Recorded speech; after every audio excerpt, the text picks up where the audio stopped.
sump pump discharge, and what types are there, and how do I set it up so that it's operating properly in the spring?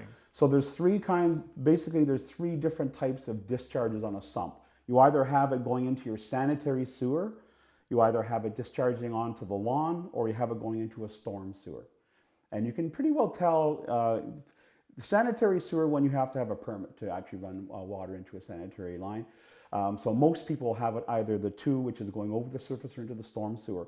So if you look on the outside of your house, usually on the side wall, you have a black pipe that comes out, an ABS pipe that goes down 90 degrees into the ground.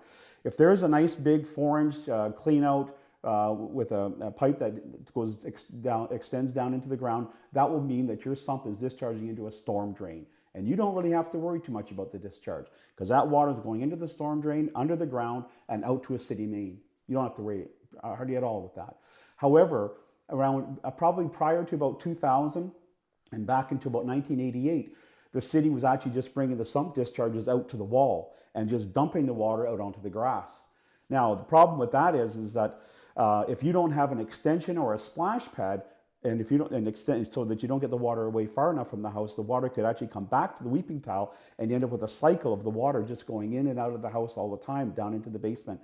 So what you need to do, if you've got one that discharges onto the surface, they want the pipe to come out on about a 33-degree angle. The pipe should come down to a splash pad. So a splash pad is about a concrete or plastic pad that sits underneath the sump discharge and should have about a 5% slope, so the water drains out to the property line. And that's all they want pretty well most of the year. If you decide that you want to add a flex hose to it, you can. And you can run that out to a tree if you're trying to water a tree, or you can run it out to the back alley or whatever. But just remember that when fall comes, you must remove that flex hose, because if that flex hose freezes in the wintertime, you're going to end up with a flooded basement. Basically, your sump pump's not going to be able to discharge.